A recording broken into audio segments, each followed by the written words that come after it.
Hey everybody, Jeff Bates is my name. Dole Whip Dad is this channel. Today, I'm going to talk about an article I saw on one of my favorite Disney blogs.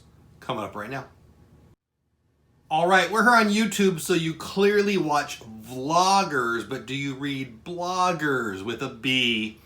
For the Love of the Mouse. Crystal and Bryson, I got to know them first on YouTube. Love their channel. Love their blog. I don't know. Lots of people used to read blogs. I still read blogs. You should still read blogs. Lots of good information. I love blogs, to be honest with you. And I'm on there every day, and this is one of my favorites. And they put I don't even know, was it? I saw the article today. I don't know how old their article is. Setting the record straight about Star Wars Galaxy's Edge. Thank you, Crystal. Thank you, Bryson. Thank you for telling the truth.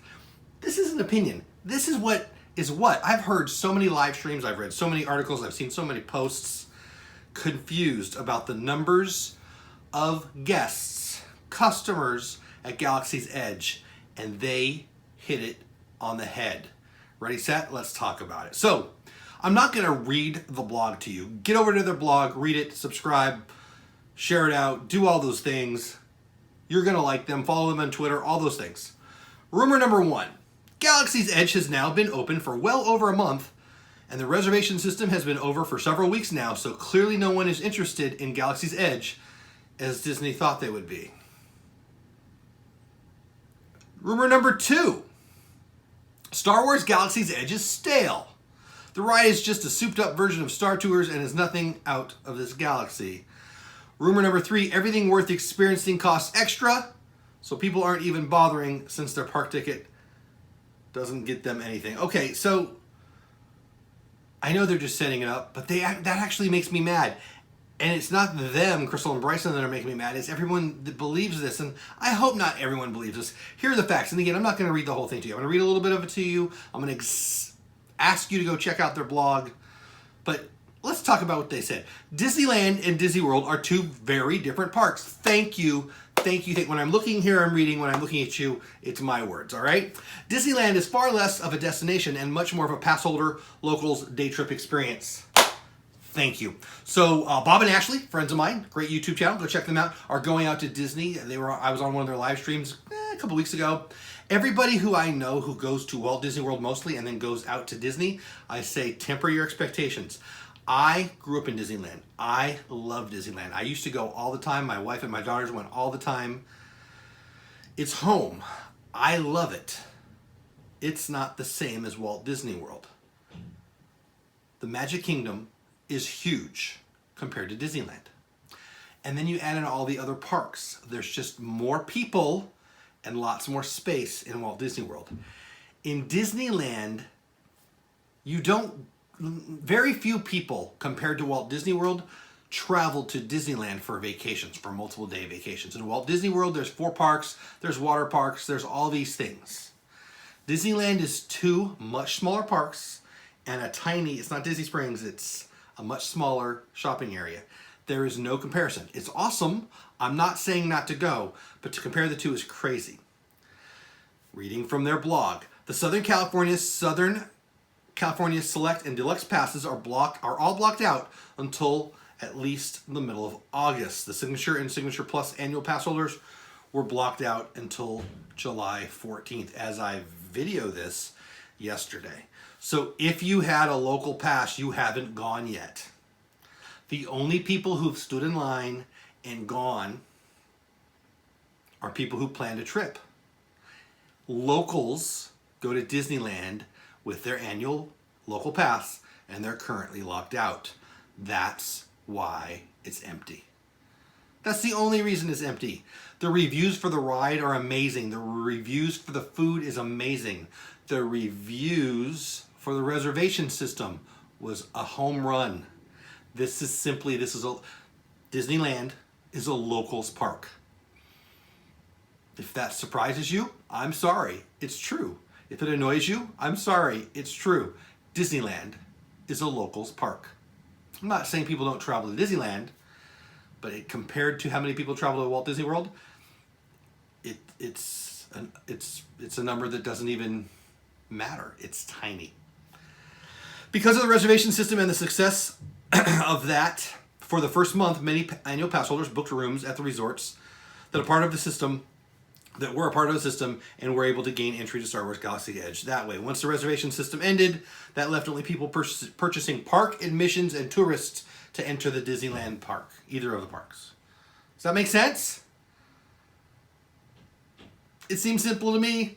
Disneyland only opened a partially completed land, which is marketing genius. Thank you, Crystal or Bryson, or Crystal and Bryson, for saying it that way. Because people are so mad about that. And I don't think they're real Disney fans. I really don't. I think they're just people who like to complain about stuff. Sorry. I'll say it again. Disney only opened a partially completed land, which is marketing genius on their part for several reasons. One of the reasons is that diehard fans of both Disney and Star Wars will travel for both openings, giving Disney double the chance to score big off of big fans. The people that spend the most money are ultra uber Disney fans. Another reason is that because they opened a partially completed land, many guests will wait until the fall land is open. It's now in January. And the more highly anticipated attraction, Star Wars Rise of the Resistance, January opening, to get more of their bang for their travel bucks, and it will spread out the crowds far more effectively than opening the entire land at one time, even with pass holder blockout dates. Yes, it's smart. I love it when I read a tweet or an Instagram post, oh, get your stuff together, Disneyland. Why can't you open it up all at once?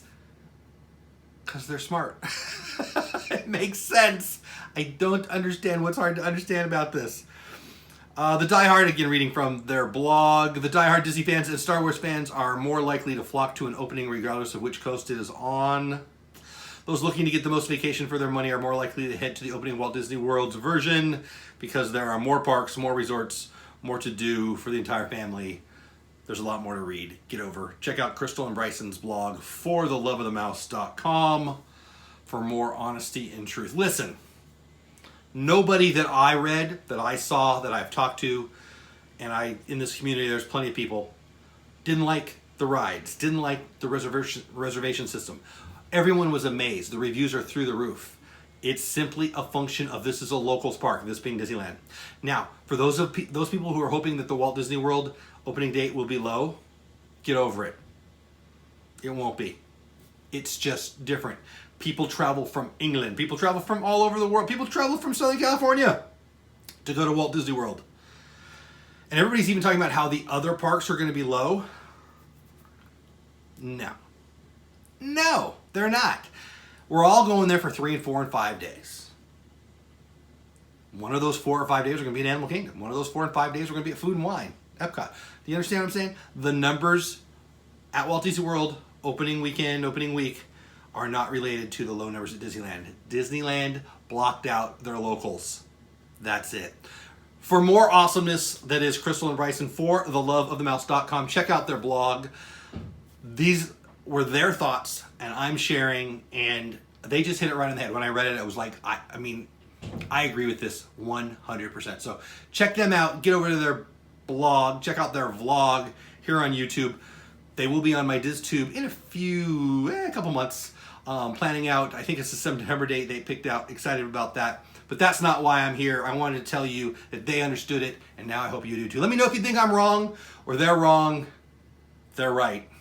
This is why the numbers are down currently at Disneyland. Again, if you didn't get it, they've blocked out the locals, and this is a local park. The only people who are there now are people who are planning vacations or buying tickets for the day.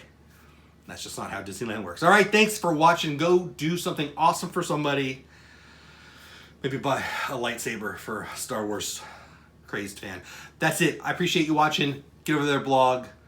They're good peeps. All right, have the best day ever. Later. I want to give a big thank you to Crystal and Bryson from For the Love of the Mouse. I read this article today, reached out to them. They said, yes, I could use it and talk about it in my vlog today. They hit it right on the head. They always do. Go check out their blog and their vlog and all those things. Thanks, guys.